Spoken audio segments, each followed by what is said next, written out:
प्रश्न केवल इतनी रहता है कि अगर आपको स्वास्थ्य मंत्री बना दिया जाए उस कंडीशन में आप अपने सेगमेंट के लिए क्या योजनाएं लेकर के आओगे? पीडियाट्रिक ऑर्थोपेडिक का काम सिर्फ बच्चों की हड्डी के टूटने पर जोड़ने का नहीं है। बच्चों में बहुत प्रकार के जो जन्मजात विकृतियां पाई जाती हैं, उनका भी इलाज इसी विधा के अंदर में आता है। जो पीडियाट्रिक ऑर्थोपेडिक की बातें हैं, तो इस पे कौन-कौन सी चीज़ें हैं जो जिन्हें आपको ट्रीट करना होता है? 10 साल 15 साल का बच्चा है जो कि खड़ा भी नहीं हो पाता है अपने बल पे, अपने जी। सामर्थ्य के साथ। हाँ। विटामिन डी की डेफिशिएंसी होने की वजह से पैरों में विकृतियां डेवलप होती हैं। नमस्कार दोस्तों, दुनिया प्रोग्रेस कर रही है, विकास, और विकास का नाम ही ज़िंदगी है। लेकिन जब बात विकास की होती है तो कहीं न कहीं छोटे-मोटे ट्रॉमा भी होते हैं। अब अभी कुछ समय की घटनाओं को अगर आप देखें तो राह चलते दुर्घटनाएं बहुत घटती हैं। हम दोष सरकार को देते हैं, पर चलो घटना तो घट गई। अब घटना घटने पे आपको किसी न किसी ट्रॉमा सेंटर का ध्यान तो जाता ही जाता है। मगर जहाँ तक बड़े की बात है तो ठीक है, लेकिन अगर बच्चा छोटा हो तो क्या करें? हाथ तो उसके भी टूट सकते हैं, उंगलियां फ्रैक्चर हो सकती है। तो उसके लिए क्या क्या बड़े डॉक्टर से ही कारगर हो पाता है या कुछ और नई विधाई? इसी पे जब हम बात कर रहे हैं तब मुझे ध्यान आया कि नहीं, आजकल तो एक नया विधा भी चालू हो गया है, स्पेशली बच्चों के लिए। अगर हड्डियों में कोई तकलीफ हो जाए तो उसके एक नया सेगमेंट आ गए, एक नए डॉक्टर्स आ गए हैं जिन्हें कि पीडियाट्रिक आर्थोपेडिक सर्जन कहा जाता है। आज हम उन्हीं से बात चलेंगे, इस विधा को और समझेंगे उनके द्वारा। आज मेरे यहाँ प्रोग्राम पे आए हैं डॉक्टर दीपक अग्रवाल जी। तो डॉक्टर दीपक अग्रवाल जी, आपका बहुत बहुत स्वागत और अभिनंदन करते हैं हम अपने नमस्कार प्रोग्राम नयन पर। भाई। और जैसे हमने कहा कि ये जो पीडियाट्रिक आर्थोपेडिक सर्जरी की बात होती है तो आप उसमें महारत रखे हैं। मगर पीडियाट्रिक के पहले मैं जाऊं तो जो मेरा एक अभी तक सिनेरियो रहता था डॉक्टरों को देखने का, तो सर्जन लोग बड़े थोड़े से दुबले पतले जरूर होते थे, बड़े सॉफ्ट होते थे, और आर्थोपेडिक को जितने भी मिला तो मतलब एकदम मस्कुलर मस्कुलर हत्थे मस्कुलर कट्टे। होते थे, मतलब उनको खींचना मारना है। तो आपकी आर्थोपेडिक सर्जरी में जाने का क्या हुआ? आप भी बड़े डिसेंट सर्जन टाइप का लगते हो, आर्थोपेडिक लगते नहीं हो। इसमें ऐसा है कि पीडियाट्रिक ऑर्थोपेडिक मेरी ये प्रॉब्लम सॉल्व कर देता है, अच्छा। तो उसमें मेरे को उतना जोर नहीं लगाना पड़ता। बट ये एज ए जोक ले सकते हैं। दूसरी बात, जहाँ तक जोर लगाने की बात है, तो आजकल बहुत सारे सोफिस्टिकेटेड इंस्ट्रूमेंट्स आ गए हैं, हाँ। तो भारी पेशेंट में भी आसानी से उनको काम किया जा सकता है। उसके लिए शारीरिक जोर की जरूरत नहीं अब पड़ती बहुत शारीरिक ज़्यादा। जोर की नहीं, अब टेक्निक की टेक्निक की जरूरत पड़ती है, बहुत सारे टेक्निकल टेक्निकल इंस्ट्रूमेंट्स हमारे पास उपलब्ध रहते हैं। राइट। दीपक जी, पर जो ये स्पेशल ब्रांच जी जब आप चालू किए होंगे पीडियाट्रिक आर्थोपेडिक का, जी। उस समय इस बारे में कोई जानता नहीं था, हम्म। तो ये कुछ चैलेंजिंग तो रहा होगा। हाउ चैलेंज बिल्कुल बिल्कुल। अभी जब मैंने पीडियाट्रिक ऑर्थोपेडिक चूज किया था, उस समय ऑल ओवर इंडिया ही पीडियाट्रिक ऑर्थोपेडिक्स बहुत कम होते थे। मोस्टली मेट्रो सिटीज़ में ही पाए जाते थे और छोटे शहरों में नहीं मिलते थे। और पीडियाट्रिक ऑर्थोपेडिक का काम सिर्फ बच्चों की हड्डी के टूटने पर जोड़ने का नहीं है। बच्चों में बहुत प्रकार के जो जन्मजात विकृतियां पाई जाती हैं, उनका भी इलाज इसी विधा के अंदर में आता है। राइट। तो अपन उसका इलाज उसी में करते हैं। ठीक है, कौन कौन सी विकृतियां बच्चों में पाई जाती है उस पर बात करेंगे, लेकिन उसके पहले थोड़ा सा डॉक्टर दीपक जी के बारे में समझ भी लिया जाए। तो डॉक्टर दीपक जी, सबसे अब आपसे पहले ये भी समझ लिया जाए कि ये जो डॉक्टर बनने का जो ख्याल आपके जहन में आया वो खानदानी था या आप कुछ बगावती तेवर करके चले गए? दूसरा वाला पॉइंट सही है। बगावती समझ लीजिए, बट डायरेक्टली बगावती नहीं है। मैं एक्चुअली पूरे बिजनेस बैकग्राउंड से बिलोंग करता हूँ। मेरे फादर, अंकल और इवन ग्रैंडफादर सब बिजनेस किया करते थे। तो किसी ने प्रोफेशनल लाइफ में कभी कदम नहीं रखा। हाँ, मेरे दादाजी अपने ज़माने के वैद्य विशारद थे, आयुर्वेदिक डॉक्टर। उन्होंने हालांकि फुल फ्लेजेड प्रैक्टिस नहीं की, उसको अपने गांव में ट्रीटमेंट किया करते थे। तो जब मैं पढ़ाई करता था, इस दौरान मुझे लगा कि मुझे बिजनेस नहीं करना है। तो एक डॉक्टर की तरफ इंक्लिनेशन था ही। तो बायोलॉजी लेकर के 11th-12th किए और फिर इस लाइन में एंट्री हो गई। चलो ठीक है, मतलब वहाँ से कपड़े के व्यवसाय से जी मेडिकल के व्यवसाय तक का एक सफर हुआ। Belong to Raipur? ना, I belong to Ambikapur. Ambikapur? Yes. कहाँ से सर? अंबिकापुर में वो स्कूल रोड पे फादर का बिजनेस का शॉप था। ओके। बौरीपारा में हमारा घर था। क्या बात कर रहा है, बावरीपारा तो मैं भी रहा हूँ बॉस। क्या बात कर रहे हैं? और क्या 90, कब की बात है? ये करीबन नया ना राज्य बना था 2000 के आसपास, क्या बात? 2000 तो 2003 तक ऑलमोस्ट मैं अंबिकापुर में रहा हूँ। हाँ और अंबिकापुर में मैं पहले शुरुआत में, जो आप स्कूल रोड बोल रहे हो, तो वो महामाया चौक की ओर जाते थे तो पुरी का रेस्ट हाउस हुआ करता हाँ था। हाँ हाँ। तो वो पुरी जी के यहाँ पे मैं रहा करता था। और स्कूल के पास जैसे ही घुसते थे किशन का पान ठेला होता था, अंबर लॉज होता था, अंबर लॉज है वहाँ पे। राइट ना। हाँ। तो वहाँ जो पान ठेला था वहाँ पे मैं रोज सवेरे पान खाने जाया अरे क्या बात है। तो उसी दौरान तो मैं एमबीबीएस कंप्लीट करके फिर कुछ समय जब अंबिकापुर में रहा था, हाँ हाँ। तो वही समय था 2001 से लेके 3-4 तक। तो बौरीपारा में भी आप, तो बौरीपारा में जो मंदिर था ना शिव जी का, जी जी जी, बस उसके उसके बगल वाला घर मेरा था। तो बगल, एक बगल तो हम भी रहते थे। अरे ये अरे, लो भाई। तो उस समय परिचय नहीं था अपना। गजब है। चलो खैर, दुनिया बहुत बड़ी तो छोटी है पर छोटी भी बहुत छोटी है। और कहने को छोटी लेकिन बड़ी भी कितनी, बहुत। कि हम दोनों पड़ोसी, हाँ लेकिन ऑलमोस्ट अब कितने साल, 20-22 साल बाद ये मालूम ये चल रहा है मुलाकात हो कि रही हम पड़ोसी थे। पड़ोसी थे। हाँ, तो जिस समय मैं अंबिकापुर में था बॉस, तो उस समय अंबिकापुर में नक्सलिज्म हम्म। हमारा अपने चरमसीमा में हुआ करता क्या था। है? अपन लोगों का जो रामानुजगंज बलरामपुर का जो बेल्ट था, बिल्कुल, वाड्रफ बिल्कुल। नगर का बेल्ट था, एंड इधर अपन आते थे कुसमी वाला जो क्षेत्र हाँ है, हाँ। ये घोर नक्सलाइट हुआ करते मैं थे। मैंने उस समय 2004, 5 और 6 करीब करीब 2 साल बलरामपुर में भी पोस्टिंग जॉब किया है मैंने, गवर्नमेंट जॉब, कलोरी साहब के समय। कल्लूर साहब के समय। उस समय तो इतना होता था कि साहब डॉक्टर को भी उठा कर जाया करते थे, किस्सा बिल्कुल तो हमारे बिल्कुल साथ भी होता है। था। हाँ होता था। तो उनका ट्रीटमेंट कर लेते थे, बाद में पता चलता था भी आपने जिसका ट्रीटमेंट किया है वो हम लोग मामा बुलाया मामा मामा थे। नक्सलाइट को हम लोग अंबिकापुर सरगुजा में मामा बुलाया मामा करते थे बुलाया। कि तो मामा जी का इलाज करके चले आते थे। हाँ कुछ ऐसी घटनाएं कभी, ऐसे ताल्लुकात अभी हुआ? हाँ, एक बार का तो बहुत बड़ा किस्सा है। उस समय बलरामपुर एरिया से जंगल में करीब 20 किलोमीटर दूर पे पुलिस की और नक्सलाइट्स की मुठभेड़ चल रही थी। उस समय वहाँ के पदस्थ टीआई साहब को गोलियां लग गई थी, तो खबर आई कि वहाँ पे गोली लगी, आपको चलना है ट्रीटमेंट करने। मैंने कहा ठीक है। अपन ने हॉस्पिटल से पूरा फर्स्ट एड का सामान लिया और एम्बुलेंस में बैठ के अपन नदी उदी और नाला वाला पार करते हुए पहुँचे। और वहाँ जाके जहाँ पे एक एम्बुलेंस में टीआई साहब थे, और वो 100 मीटर दूर पे वहाँ पे फायरिंग चालू है एकदम खूब जोर शोर में।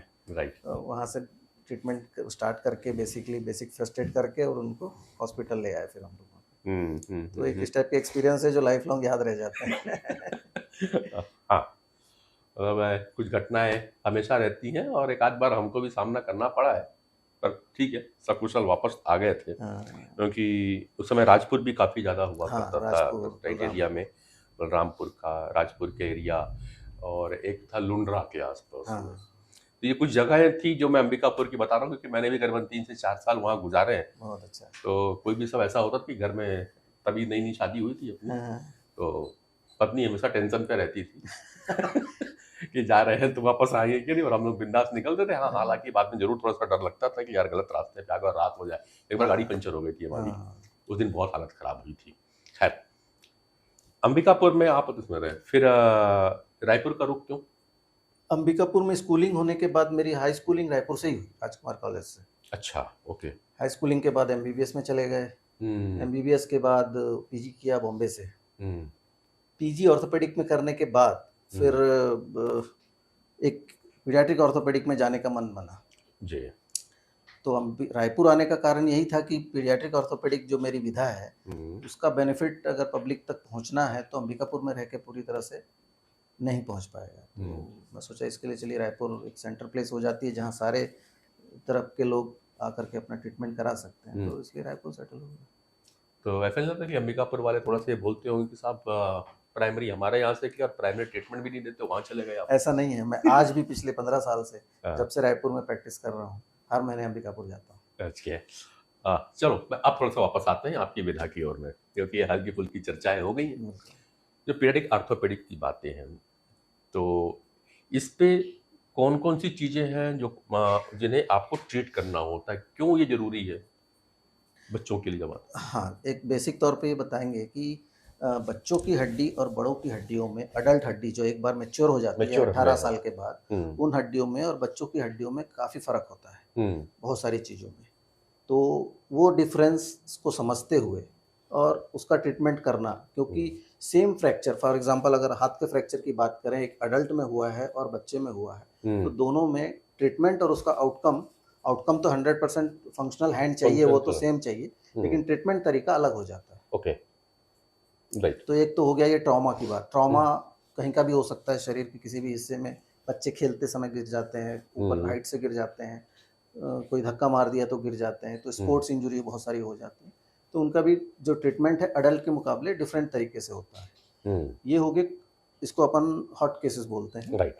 और एक पीडियाट्रिक में आता है कोल्ड केसेस। कोल्ड केसेस मतलब जो जन्मजात बीमारियां होती हैं बच्चों में, जिसको कि अपन आमतौर पर अपंगता या अपाहिज का नाम दे देते हैं। उसमें एक सेरिब्रल पाल्सी नाम की बीमारी आती है।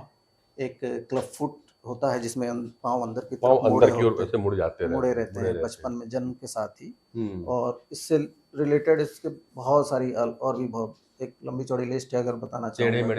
टेढ़े मेढ़े पाँव जिसमें रहते हैं, बच्चे चलने में समर्थ नहीं रहते हैं, घुटने मुड़े रहते हैं। 10 साल 15 साल का बच्चा है जो कि खड़ा भी नहीं हो पाता है अपने बल पे, अपने सामर्थ्य के साथ, तो अपन इन सब चीज़ों का इलाज करते हैं। जी। अब आप ये बता दें, आपको मुलाकात भी करनी होगी अगर दीपक अग्रवाल जी से, तो आप शंकर नगर में आरोग्य हॉस्पिटल है, वहाँ पे आप अपनी सेवाएं दे रहे हैं। सुबह से लेकर के ऑलमोस्ट 4-5 बजे तक वहीं रहते हैं, फिर शाम को फिर आ जाते हैं लगभग 6:30 बजे के आसपास में। उतना देर शायद आपका लंच का समय होता है। बिल्कुल। ये डॉक्टरों की जिंदगी है, दूसरे को बोलते हैं आप 2 बजे खा लेना, खुद अपना मगर इतनी व्यस्तता में आप अपनी लाइफ स्टाइल कैसे मेंटेन करते होगे? क्योंकि फिजिक देख करके लगता है बकाया खुदा ना तो बढ़िया हो। देख के लगता है अच्छी बात है कि बहुत ज़्यादा करने को समय नहीं मिल पाता है। हाँ। फिर भी कोशिश करते हैं कि थोड़ा बहुत अपना डेली रूटीन के साथ थोड़ी बहुत फिजिकल एक्सरसाइज हो जाए। मॉर्निंग आवर्स में ही टाइम निकल पाता है जी। तो उस समय 1 आध घंटा कुछ एक्सरसाइज हो गई, कुछ वॉकिंग हो गई, तो करते रहते हैं। नहीं, वो क्या होता है ना कि डॉक्टर को लोग दूसरे अंदाज पे कई बार बोलता भी हो। एक बार किसी ऐसे ही जर्नलिस्ट ने वीडियो बनाया था, क्या बोलते हैं उसको, दारू पट्टी के दुकान पे। तो उसने बड़ा जवाब दिया, बोले जितने सर्जन है ना सब दारू पीते हैं, बिना दारू पिए तो सर्जरी कर ही नहीं सकते हैं। तो भाई एक तो लोगों को ये जानकारी, डॉक्टर्स मेरे पास हमेशा आते हैं तो मैं हर बार पूछता हूँ, भैया क्या सर्जरी करने के लिए दारू पीना जरूरी है? जैसे बोलते हैं ना, ड्राइवर जो लॉन्ग डिस्टेंस चलते हैं हाईवे पे, वो ड्राइवर पी के चलाता है, पी के चलाएगा, कहीं अफीम खाएगा, चरस खाएगा। खाने वाले मुश्किल से 2-3% होते हैं, लेकिन पूरे लोग बदनाम होते हैं। तो ऐसा नहीं है। तो भैया एक और जो है, डॉक्टर लोग सुबेरे उठते हैं और बाकायदा एक्सरसाइज करते हैं, तो आप भी कर लीजिए, दूसरी चीजों को मत देखिए। हो सकता है कुछ आपके दोस्त यार होते होंगे जो कभी कभार शौक पे लेते होंगे, लेकिन एक्सरसाइज वो भी करते हैं। जरा आप इन बातों को गौर करिए, एक्सरसाइज करते रहिए, फिट रहेंगे। और हाँ, हड्डी मजबूत करने के लिए क्या करना चाहिए? हड्डी मजबूत करने के लिए कैल्शियम और विटामिन डी का भरपूर सेवन होना चाहिए। विटामिन डी जो सूर्य से मिलता है, कोशिश रहे कि आधे पौन घंटे सूर्य की रोशनी में सुबह की चाय पीना हो, न्यूज़पेपर पढ़ना हो, ऐसा टाइम अगर गार्डन में या अपने लॉन में निकालें तो विटामिन डी पर्याप्त मिल जाता है। फिर भी आजकल के पर्यावरणीय परिवेश में विटामिन डी कम ही पाया जाता है, तो हो सके तो एक विटामिन डी सप्लीमेंट भी साथ में लेना चाहिए। कैल्शियम तो फिर भी आप अपने फूड प्रोडक्ट्स और डेयरी प्रोडक्ट से मिल जाता है, विटामिन डी फिर नहीं मिल पाता है। हाँ, पर अपने से मत परचेस करें। हाँ, बिल्कुल किसी डॉक्टर को दिखा कर क्योंकि विटामिन डी 3 भी ज्यादा हो जाए दिक्कत है। बच्चों में आजकल खास तौर पे विटामिन डी की डेफिशिएंसी होने की वजह से पैरों में विकृतियां डेवलप हो रही हैं। अच्छा, तो वो जो डिफिशियंसी अगर जन्मजात आती है उसका एक कारण विटामिन डी 3 भी हो सकता है? डेफिनेटली। तो फिर वो प्रेग्नेंट लेडी के लिए भी होना पड़ेगा? 100%। उनको भी जरूरत है? उनको भी जरूरत होती है, क्योंकि जो डिप्रेशन, आमतौर पर गायनेकोलॉजिस्ट प्रेग्नेंट लेडी को विटामिन डी और कैल्शियम प्रेगनेंसी के दौरान भी खिलाती है, इवन आफ्टर प्रेगनेंसी भी खिलाते हैं। हाँ, वो तो चलता है, लैक्टेशन तक लगभग देते हैं। तो उसका कारण यही है कि प्रेगनेंसी और लैक्टेशन के समय फीमेल और प्लस चाइल्ड दोनों को मिला के विटामिन डी और कैल्शियम की रिक्वायरमेंट ज़्यादा होती है। राइट। चलो, रायपुर तक आप आ गए, आते साथ आरोग्य चले गए थे? नहीं, सबसे पहले मैंने डॉक्टर सुशील शर्मा जी को ज्वाइन किया था मेडिशाइन हॉस्पिटल में। हाँ। इसीलिए फिट है, वो भी फिट रहते हैं एकदम मस्त जिम तो वगैरह। हाँ, मतलब जिम तो पूछिए मत सर का, तो आज भी आज पूरे भी है। एंथो के साथ करते हैं। बड़े और उन्हीं से तो प्रेरणा मिली थोड़ी बहुत कि जो हम चालू रख पाते हैं, बहुत ज़्यादा तो नहीं कर पाते, हाँ, तो करते हैं। तो सर का साथ मिला, सर के साथ रहे, बहुत समय काम सीखा, काम किया। जी फिर कुछ समय बाद आरोग्य हॉस्पिटल में 2011-12 में ज्वाइन किया। जी। अभी तक जो चल रही है लगभग कितने पीडियाट्रिशियन के जो है बच्चे हैं, जो छोटे बच्चे हैं जिनकी विकृतियों पे आपने काम किया होगा? बच्चों की विकृतियों की अगर गिनती की बात करें तो हज़ारों में होगी, ऐसा हम्म कुछ काउंटिंग नहीं है। हम्म हम्म हम्म हम्म क्योंकि कुछ कैंप के माध्यम से, कुछ हम्म, हॉस्पिटल के माध्यम से लगातार करते ही रहते हैं। जी एक नाम सुना होगा शायद आप लोगों ने, लाइफ लाइन एक्सप्रेस, हाँ। गवर्नमेंट की तरफ से एक हॉस्पिटल ऑन व्हील्स है, हम्म जो रिमोट एरिया के रेलवे स्टेशन पे जा कर के 1-2 महीना खड़ी रहती है, बिल्कुल। और वहाँ पे वो ऑपरेट पेशेंट्स का इलाज होता है, हर हर विधा का, हर बीमारी का। हम्म तो उस लाइफ लाइन एक्सप्रेस में करीब करीब 2008 से लेके अभी तक 10-12 बार मैंने अपनी सेवाएं दी हैं। हम्म 3 से 4 दिन का ऑर्थोपेडिक का पीडियाट्रिक का कैंप रहता है। हम्म उसमें एक दिन हम लोग बच्चे करीब 100, 150, 200, 300 बच्चे स्क्रीन करते हैं, एग्जामिन करते हैं, और उनमें से किनको सर्जरी की ज़रूरत है हम्म जिससे कि उसको बेनिफिट मिलेगा, हम्म और फिर उन बच्चों को एडमिट करके और दूसरे दिन, तीसरे दिन, चौथे दिन ऐसे लगातार ऑपरेट करते हैं ट्रेन में। अच्छा। जैसे भी आपने कहा कि हम स्क्रीनिंग करते हैं किसको सर्जरी की जरूरत और किसको नहीं है। जितनी विकृतियां हैं जो अभी अपन डिस्कस कर रहे थे, क्या सबको सर्जरी की आवश्यकता नहीं होती? नहीं, हम्म विकृतियों में सबसे इम्पोर्टेंट ये होता है देखना कि इस सर्जरी से इस बच्चे को फायदा होगा कि नहीं। अच्छा। तो जैसे सेरेब्रल पाल्सी एक डिजीज़ है जो हम्म कि बच्चों के जन्म के समय कुछ अगर ऑक्सीजन की कमी ब्रेन में हो जाती एक है। बार थोड़ा अभी मैं चाहूंगा कि थोड़ा को सेरेब्रल पाल्सी को एक बार थोड़ा समझा दीजिए, क्योंकि ये हाँ, मैं बड़ा बहुत बड़ा नाम आता है इस बीमारी हाँ, का। सेरेब्रल पाल्सी एक ऐसी बीमारी है हम्म जब जन्म के समय बच्चे का वेट कम हो, हम्म प्री टर्म बॉर्न हो, या जन्म के बाद तुरंत रोया नहीं हो। प्रीटर्म यानी कि हम सतमासी मान लें, जिसको अपने हाँ, आप बिल्कुल, बिल्कुल जिसको प्रतिबिंब जो करके नॉर्मल 9 महीने से पहले जन्म 9 हो महीने से जाता पहले है। जो आता है हाँ, आपको या जी। बहुत वजन कम है, 1 किलो, 1.5 किलो, 2 किलो का बच्चा है, या हम्म जन्म के तुरंत बाद रोया नहीं बच्चा, हम्म फिर उसको आईसीयू में वेंटिलेटर पे रखा जाता है हम्म ट्रीटमेंट के लिए। तो ऐसे बच्चों में सही समय पर ब्रेन में ऑक्सीजन ना मिलने की वजह से ब्रेन का कुछ हिस्सा हल्का सा डैमेज हो जाता है। अच्छा। तो वो हिस्सा कितना डैमेज हुआ है हम्म और कौन से हिस्से में, लेफ्ट है, राइट है, ब्रेन के कौन से हिस्से में डैमेज हुआ है, उसके हिसाब से उसकी विकृतियां जैसे जैसे बच्चा बड़ा होता है तब आती है। अच्छा। तो फॉर एग्जांपल कभी किसी को चारों हाथ पैर में प्रॉब्लम रहती है, कभी हम्म किसी को लेफ्ट हाथ और लेफ्ट पैर में रहती है, कभी किसी को लेफ्ट राइट में रहेगी, कभी किसी को खाली पैरों में रहेगी, हाथ नॉर्मल रहेंगे। तो हम्म ये अलग अलग प्रकार की विकृतियां पैदा होती हैं। तो जो ब्रेन में डैमेज हो चुका है उसका तो आज तक कभी कहीं इलाज नहीं है, नहीं बना फिलहाल है, अभी तक तो नहीं है। कहीं भी नहीं है। तो ब्रेन में जो डैमेज है कई बार वो बहुत नुकसान नहीं करता, बच्चा इंटेलिजेंट हो सकता है, बच्चा पढ़ाई में अपनी नॉर्मल बच्चों के मुकाबले ज़्यादा इंटेलिजेंट हो सकता है, लेकिन उसके पैरों में जो वो प्रॉब्लम आती है उसको अपन बोलते हैं अकड़न की बीमारी। तो हम्म जिस हिस्से में असर है उस ब्रेन के डैमेज का, उस हिस्से की मसल्स में अकड़न आने लगती है। हम्म तो वो इनडायरेक्टली बोला जाए तो ब्रेन के कंट्रोल में नहीं होता है वो हिस्सा। हम्म जैसे आज मेरा याद मेरे ब्रेन के कंट्रोल में है, मैं इसको ये बोल रहा हूँ कि इसको पकड़ो, इसको छोड़ो, तो वो छोड़ रहा है, उसका वो ब्रेन नहीं सुनता है। नहीं सुनता, तो ठीक। उससे हाथ पैर उसके अकड़ जाते हैं, टाइट हो जाते हैं मसल्स। हम्म तो उसमें फिर बहुत सारे तरीके हैं, फिजियोथेरेपी भी चलती है। बेसिकली ये एक पूरा टीम वर्क से ठीक होते हैं ऐसे बच्चे, किसी एक डॉक्टर का काम नहीं है इसमें।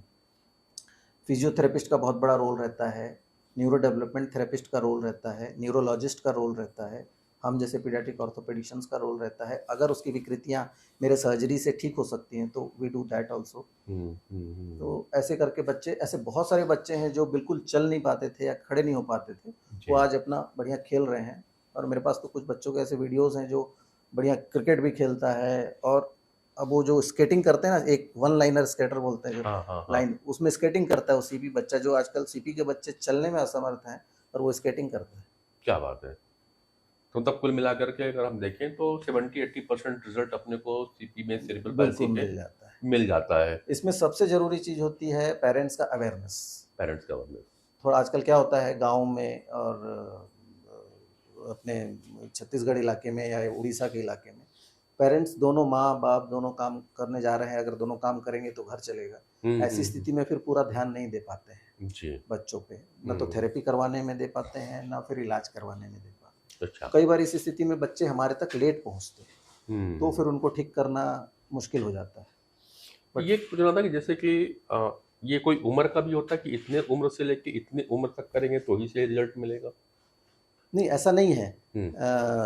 बीमारी कितनी एग्रेसिव है उसके ऊपर। बीमारी अगर कितने अगर कम एग्रेसिव बीमारी वाला बच्चा लेट उम्र में भी आएगा तो उसको ठीक किया जा सकता है। राइट। एग्रेसिव बीमारी वाला बच्चा अगर जल्दी भी आ जाएगा तो उसको ठीक करने में मुश्किलें ज़्यादा आएंगी। ओके। और ड्यूरेशन कैसा रहता है, टाइम पीरियड?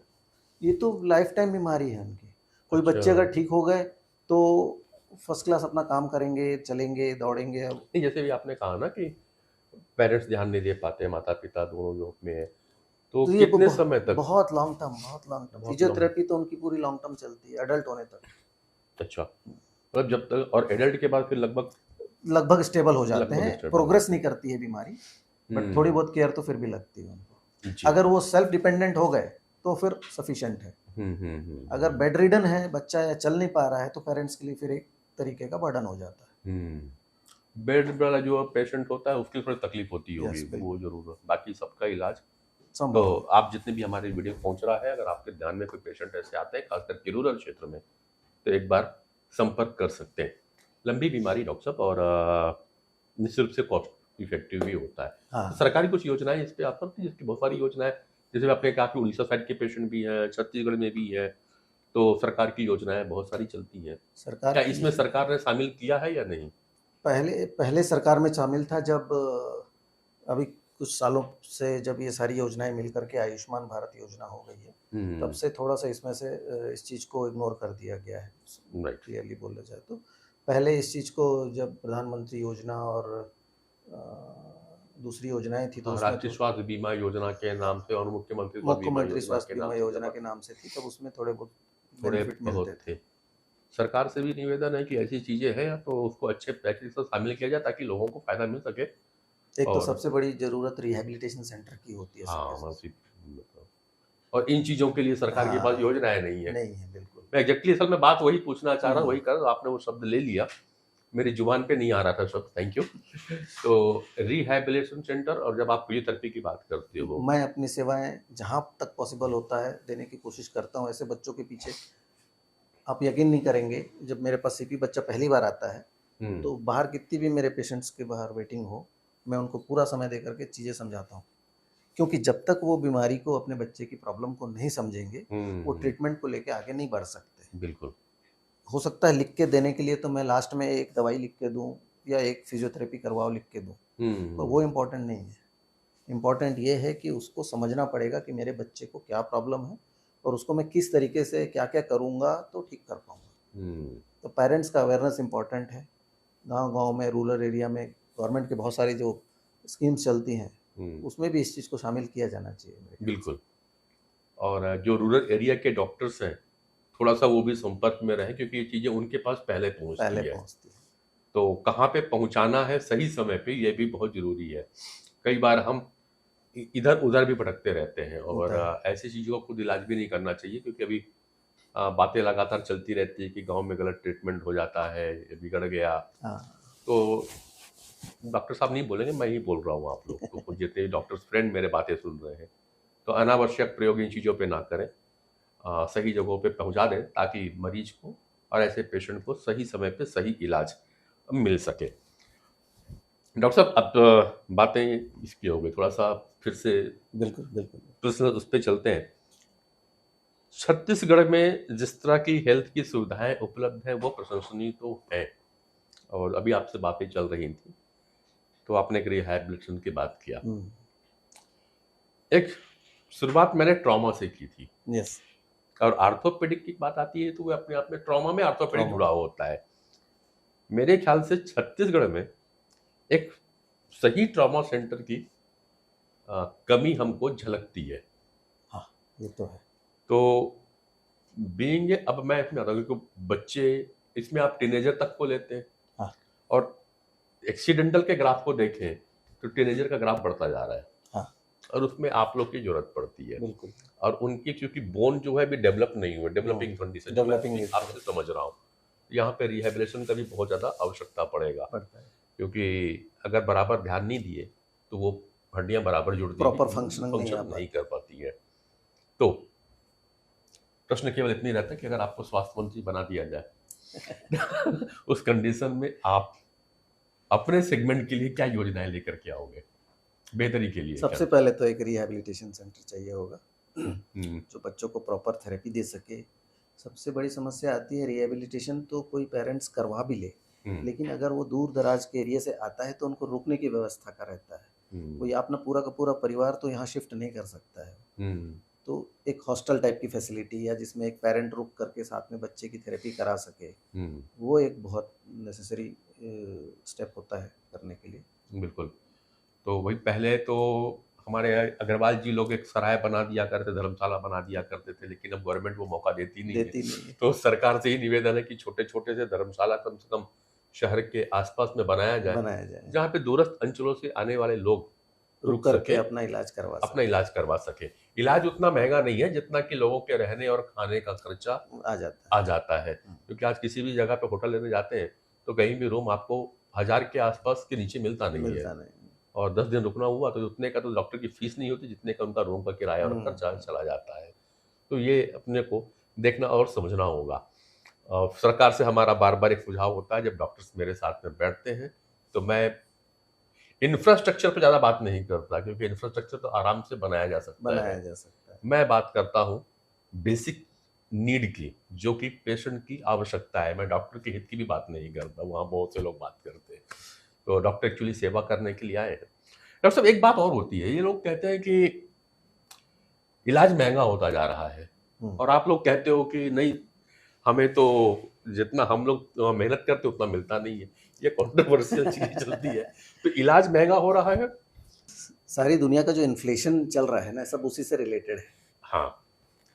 इलाज महंगा हो रहा है मतलब चीज़ें, मशीनरीज, हॉस्पिटल के खर्चे, ये सब भी महंगे हो रहे हैं, चाहे वो प्राइवेट हॉस्पिटल हो चाहे गवर्नमेंट इन सभी हॉस्पिटल। जगह तो गवर्नमेंट हॉस्पिटल में गवर्नमेंट बियर करती है, प्राइवेट हम्म, हॉस्पिटल में प्राइवेट हॉस्पिटल वाला बियर करता है। राइट। इस वजह से इलाज का महंगा होना स्वाभाविक होता जा रहा है। जो मशीनरी एक किसी ज़माने में 100 रुपए की आती थी, आज वो 200 में आएगी, तो डेफिनेटली इलाज का रेट तो बढ़ेगा। हम्म, तो मैं बात कर रहा हूँ, डॉक्टर दीपक अग्रवाल जी हैं, छत्तीसगढ़ के पहले ही ऑर्थोपेडिक सर्जरी में प्रथम थे जिन्होंने ये रिस्क उठा लिया। और मेरे मुकाम में वही लोग आते हैं जो अपने क्षेत्र के पायोनियर होते हैं। अभी तक आपने जितने को मिला होगा, तो दीपक अग्रवाल जी भी एक पहला रिस्क लिए पीडियाट्रिक सर्जरी के रूप में। सर, जिस समय शुरुआत किया रायपुर में, तो यहाँ तो पहले ही ऑर्थोपेडिक के सारे बिग शॉट्स बैठे हुए थे, बिल्कुल बिल्कुल। और उस बीच में एकदम अलग कह देना कि मैं तो केवल पीडियाट्रिक सर्जरी करूंगा, बच्चों की सर्जरी। तो लोग हंसते नहीं रहे होंगे, बोले। एक्चुअली ऑर्थोपेडिक फेटर्निटी के बीच में लोग जानते तो थे कि पीडियाट्रिक ऑर्थोपेडिक होता है, भले छत्तीसगढ़ में कोई नहीं था। कोई नहीं था उस समय। तो मेरे लिए भी एक थोड़ा चैलेंज था, शुरुआत थी, हम्म, लेकिन वो चैलेंज लिया। और अब हम पैसे कमाने के लिए तो अपन ने सोचा ही नहीं था शुरू से। जी। जिस विधा में मैंने अपनी स्पेशलाइजेशन किया है, उस विधा की सेवाएं देना मेरा मकसद था, और वही आज भी है। तो जिसको भी ज़रूरत होगी तो मेरे तक पहुंचेगा, तो डेफिनेटली उसको मदद तो मिल करनी है। वो कहते हैं ना कि कहीं पढ़ा था उसको, अदरवाइज आप भी मत लेना और आप लोग भी नहीं लेंगे, कि जो लायक होता है वो लीक ही लीक चलता है, तो उसका कोई नाम नहीं लेता, क्योंकि जो रास्ता बताया गया है हाँ। उसी में चलता है। और शुरुआत मैंने इसे कहा, आप को फैमिली प्रोफेशन था मेडिकल का, कुछ लोग थे, या आपने बगावत किया था? बगावत का मतलब ये होता है कि जो लीक दिया गया, जिस रास्ते में उससे चल रहा हट के चलना है, है। उससे आप हट के चले गए। और जो हट के चला है हम्म, उसी ने अपना एक अलग नाम और अपना मुकाम बनाया है। उसमें से डॉक्टर दीपक अग्रवाल जी हैं। वर्तमान में आप आरोग्य हॉस्पिटल शंकर नगर से जुड़े हुए हैं, वहाँ पे अपनी सेवाएं देते हैं। छत्तीसगढ़ के एकमात्र, अब एकमात्र नहीं है बट प्रथम कहा जाए, आप पीडियाट्रिक आर्थोपेडिक सर्जन हैं बच्चों के। डॉक्टर साहब, लाइफ लाइन की जो आप बात कर रहे थे कि लाइफ लाइन ने वो चालू किया कि एनजीओ के माध्यम से योजनाएं यहाँ पर चलती थी पीडियाट्रिक में। जो बच्चे हैं, बच्चों का जैसे कि वहाँ तक तो ट्रीटमेंट लाइफ वालों ने करा दिया जो विकृतियाँ थी। मेरा इशारा ये आ रहा है कि जो एक्सीडेंट होता है छोटे मोटे, कभी पलंग से गिर जाते हैं बच्चे, बड़ी नाजुक जी हाथ होती जी है, टूट जाती है, करना है, बड़े बच्चों को समझा दिया जाता है। जो छोटे बच्चे हैं वो तो हाथ नहीं रखने देते, तो उसको कैसे मैनेज कर पाते होगे?